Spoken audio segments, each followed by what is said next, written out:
This is the 2024 Polestar 2. You've seen a Polestar being reviewed on this channel before last year with my friends Jefferson and Justin, who had the earlier models. This one here is a minor refresh and a lot more fundamental changes inside the car.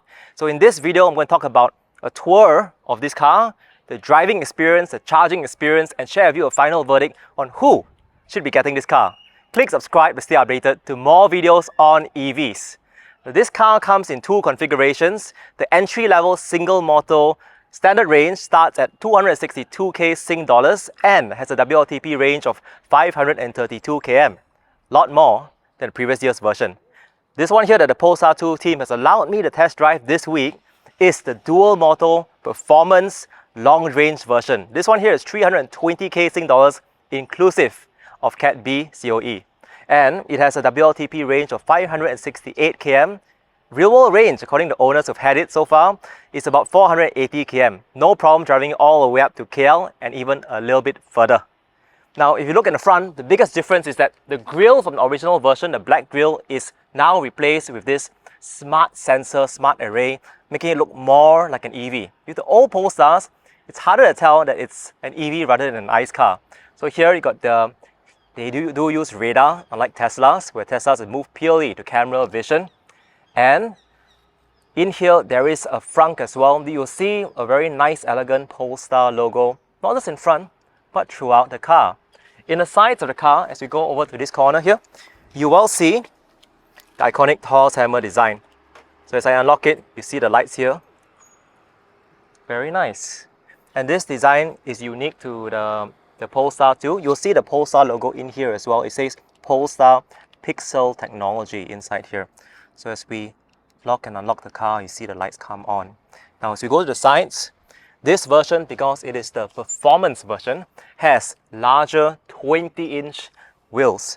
And you can see here with the golden brakes, you'll see a little bit of golden interior that signifies that this is a performance version. Just like how for Teslas, the performance version has the red brakes. Let's go to the side. Over here, you get a full side mirror. So the whole side mirror moves with you, which is very iconic in the Polestar. And there's also a strip here. This is the blind spot indicator. So this one will light up orange when there's a car in our blind spot. As we look up, it has now a glass roof, which is standard for most EVs. We will spend some time in the glass roof later inside. And we have the charge port on the rear left. There is no cover for the Type 2 AC charger, which is 11 kilowatts. And we remove this cover for the CCS fast charging. We've got now a faster speed of 205 kilowatts, which is really good for long road trips. As we move to the back, unlocking this car, the Polestar 2 has a very nice rear design and it has got a good footwell sensor. No other cars, you've got to put your feet all the way direct in the center. For this car, it can be like that, this side here. It can even be on the far left, and it closes. So the foot sensor is really long, which is very convenient for this car when you are carrying a lot of bags in your hand. So as you open it again, this trunk has 405 liters of space capacity. One unique thing that a lot of Polestar 2 owners love is this. This shelf here allows us to put our grocery shopping, our backpack, so that there's less rattle noise when you're driving the car. Very practical, very simple, and very sturdy, very easy to use. We're done with it, just flip it down. I have not seen this yet in most other EV trunks. Below it, you will see some extra hidden storage. This is our usual spot for charging cables and any other things you don't use very frequently.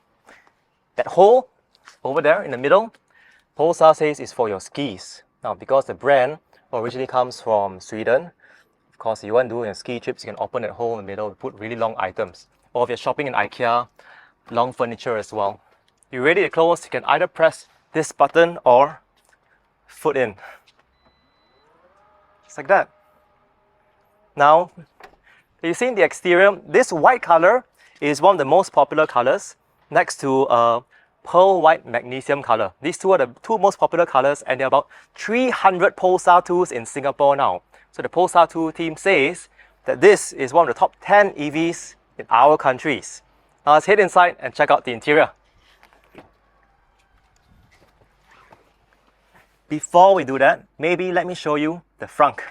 So the frunk has to be activated here through this latch. Just pull one time, and that's it. The Polestar 2 has app access. Now for the test drive car, I do not have app access. It works like most standard EV car apps.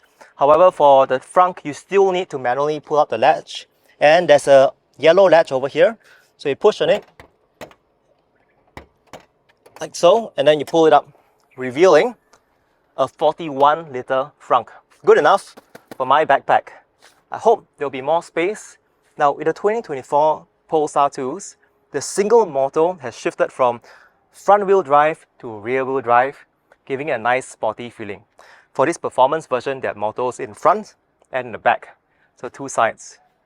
It's a good frunk. To close it, you just have to push latch all the way down and push it further. That's it. Let's go inside. I'll show you inside the car. This is the interior of the Polestar 2. It has not significantly changed from the earlier versions. One thing I love about this car is that there is no start-stop button, no on-off button. You just come in and get out like a Tesla. However, you still have to manually lock and unlock the car when you leave the car. So hopefully the Polestar team can change that in the future. I believe it's a simple software update. As you come in here, there is a gear shifter here with the Polestar 2 logo. And you can see you got a park button over here as well. There's a fair bit of empty space here, so something for the Polestar team to consider. What could we use this space for? Maybe an extra cup holder. Because you see one visible cup holder over here, which can be hidden when you push this forward. It's just for your hand rest. If you pull this back, pull this up, it reveals another cup holder down here. If you don't want to use the cup holder, you can pull this whole thing out, and then you can use it as storage space for more items. Here has one wireless charger, 15 watts. So they put a wireless charger down here like that. Now they want you to put the phone this way so that you will not be distracted by the phone.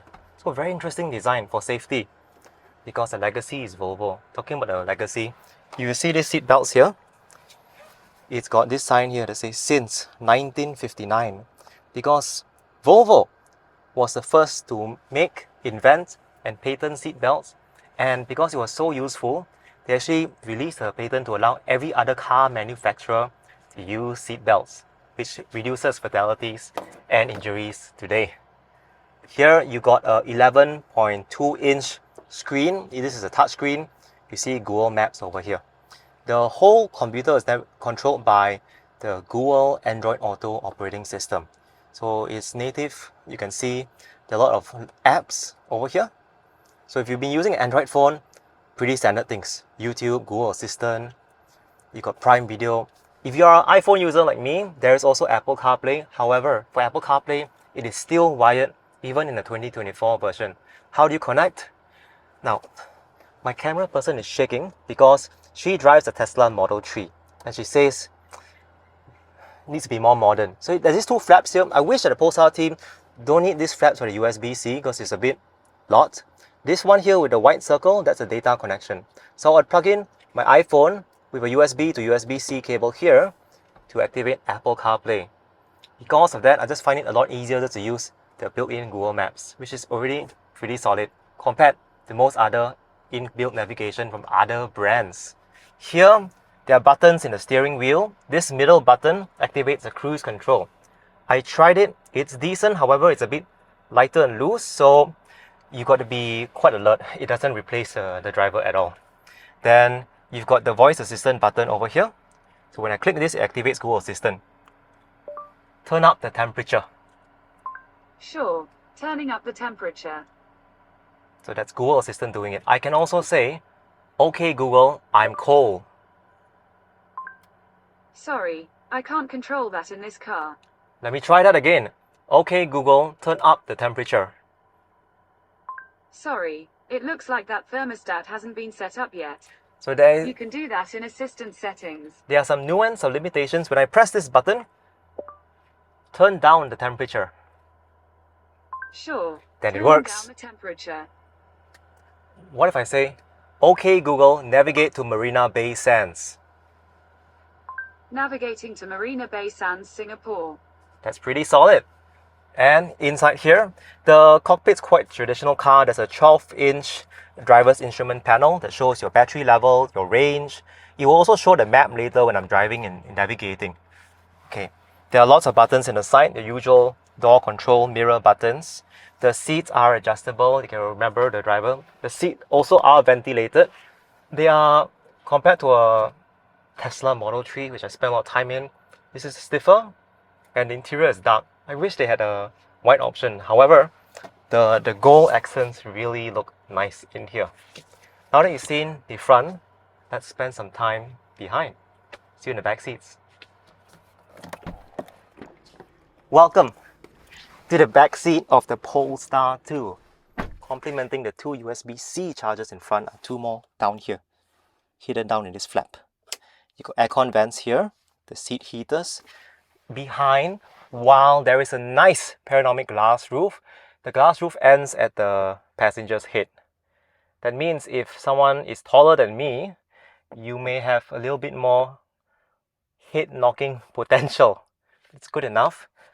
In 2024, there is still a transmission tunnel for this version. The reason's because Polestar 2 shares the same chassis design with the Volvo XC40, which is an ICE car. So in the future, when Volvo updates the design to remove the transmission tunnel, we should also see the same for the Polestar 2. The practical implication here means this is now one of the few new EVs that still has the transmission tunnel. I hope that it goes away soon, because that's one of the classic benefits of having an EV. Right now, the Polestar 2 team puts battery packs over here to make the best use of the space. Behind, you have three of these nice gold accents in the seat belts. As you push this down, you get two additional cup holders. The interior is built well, it is luxurious. You get nice handles here. Teslas don't have these handles. And you get these lights also, touch lights. I think they're comfortable and good for road trips. Again, the ride height feels higher than most sedans and lower than SUV. So as you see, as I sit down, there isn't too much gap underneath my legs. And my feet's able to slide underneath the front passenger's seat as well. I think it's comfortable, it is good. Now let's drive this car. We're going to find a nearby EV charging station. See you back in front.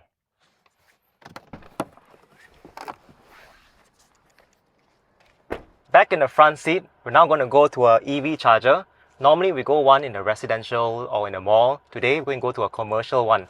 I have the SP app open, and today we're going to go to this one here in the Edward Boustead Center. It's got one DC 100 fast charger. You can use a voice assistant, or you can go to Maps and you can also manually type. So let's see how responsive the typing experience is. So we go to Edward and here, Boustead Center. This charger is in level 2 and it will also show you the state of charge 73% upon arrival. So everything is very well integrated with the car's controls. With that, how to drive? You go down here, press the drive button. One thing I love about this car, you hear me talking about in all the reviews, please give us default single pedal driving, and the Polestar 2 has it. Check this out. So as I release the brake, it doesn't creep forward. If I press the accelerator briefly, and then I release, the car comes to a full stop. How cool is that? You can adjust the creep in the car controls over here. So you can see in the drive, there is the one pedal drive standard. There's a creep off and on. So this is like driving single pedal like a Tesla. Now if you're coming from an ICE car, you want something a bit more traditional or more conventional, you can just turn off one pedal drive and creep on. You'll be driving a nice car.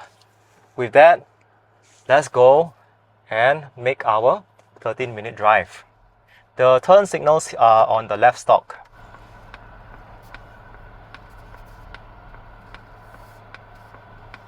And you can hear that the turn signal sounds are interesting.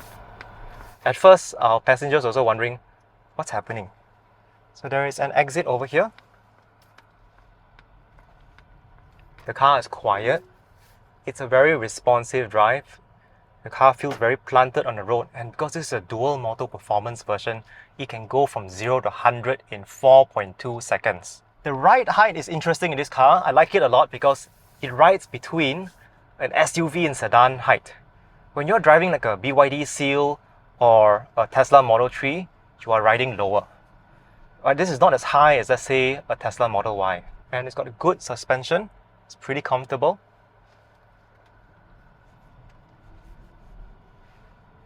Again, just before we go to hump, if I release my foot, the car comes to a complete stop. Single pedal driving, which is great for start-stop traffic. This is my preferred way of driving EVs. We're here in the residential neighborhood in the east. So you can see the cars like that BMW in front have a give way because there are many cars parked by the roadside. Later, we get a nice stretch of road. I'll showcase a little bit of the acceleration. I love the steering feeling. I love the driving experience of this car. I can see why people who enjoy Volvos or Polestars would get this car. It's great. I'd say that the driving experience feels even better than a BYD Seal. The responsiveness, to me, it's pretty close to a Tesla already, where it's like almost instant. Look, Ioniq 5 of our EV friend.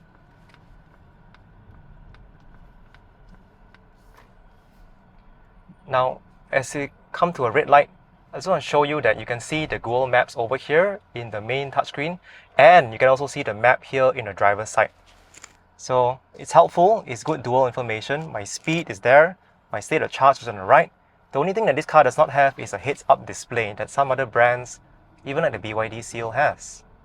And I think it's okay without having a heads-up display. This is good enough. The sound system in this car is Harman Kardon. I don't play the music because of copyright strike on YouTube. So you can test for yourself. I played a few songs and radio channels. It sounds decent. The cruise control is this button here in the center. So when I press it, you will see that the yellow adaptive cruise control is turned on. That means the car will try to maintain the speed as the car in front of me. Now, it will not stop in the red light. So I have to manually press stop. I have to tap the brake myself. So this cruise control will not stop in red lights. It will not auto lane change for you. It's a good highway assistant. I hope that car companies continue improving the software because hardware is good enough for most people. This car is luxurious. The whole cockpit is bigger though, so you're definitely taking a lot of space. Down here underneath, there's some extra hidden storage, small storage by the side. One fun fact while waiting, up here, you will see a hidden Polestar 2 logo. That's the North Star. So that's where you aspire to be. Go to the North Star. That's a Polestar 2 logo. And you look at the side mirrors, you can see that there are basically like no bezels in the side mirror. Looks very nice. Unlike the center touchscreen here, the bezels are quite thick. I hope that in the future versions you can make the bezels thinner. And while everything works well, there is a little minor lag, so if they can improve the processor, that'll be great. I was speaking to the Polestar team, is it possible to change the CPU or processor through upgrades? They say it's harder because it's not like an iPad where you can just take it out and plug it in. This whole thing is integrated into the car's core computer and controls. That means it has to be done at the factory level rather than going to a service center and make a small upgrade. Here, in this button, you can see the 360-degree cam on the Polestar 2. I want to get us a bit of straight road so that I can let you feel a little bit of the acceleration. Okay, we got a bit of green and straight, and here we go.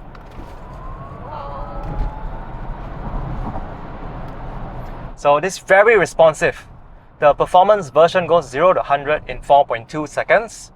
The standard range single motor goes 0 to 100 in 6.4 seconds. This is more than enough for city driving.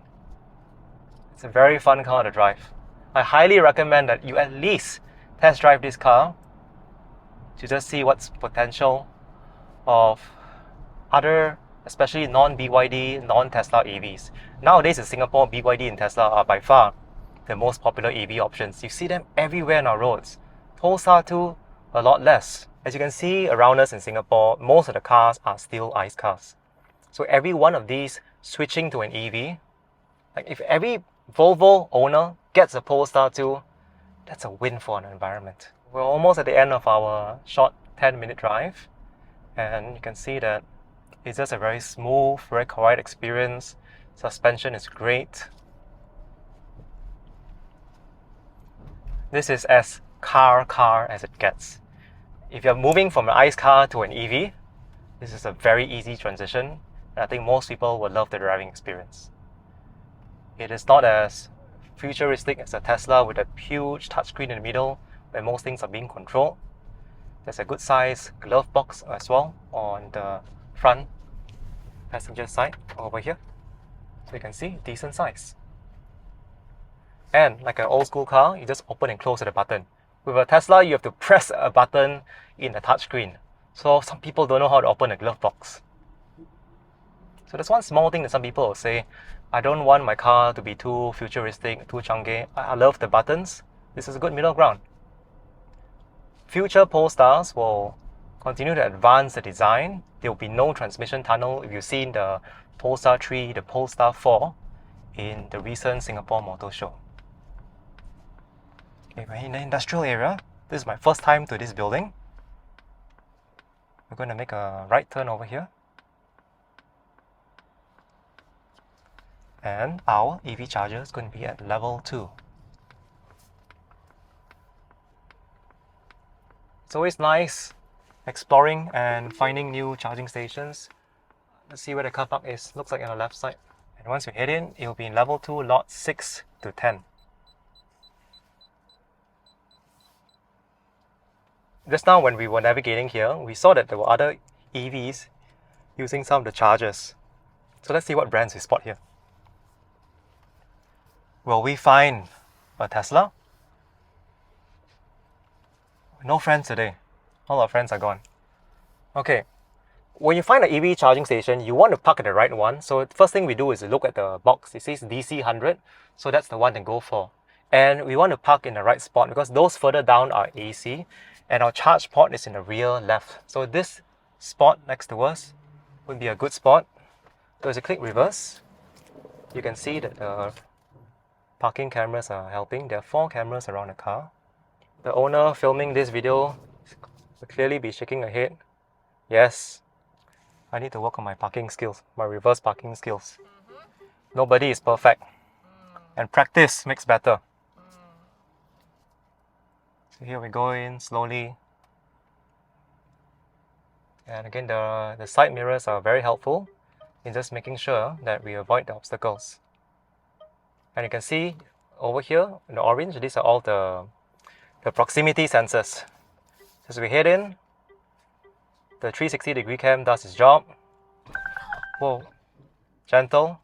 That was definitely a rougher stop, but we made it. So those stoppers behind are very helpful. Then click park here. And now let's head back and go charge this car. So we go outside. What an adventure, right? Okay, come follow me. I want to show you all something. Because I thought we hit the stoppers behind. Actually, it's not. Because I was wondering, cannot be, right? So you see over here, I think it's the car's like a safety system that tries to stop the car from hitting this. So that's why if the stop felt a bit abrupt. Because when we hit these things, it's normally a bit more gentle. So that's one small thing to watch out for. It's probably a good intention. However, that means my car is actually still quite forward. If you look in front,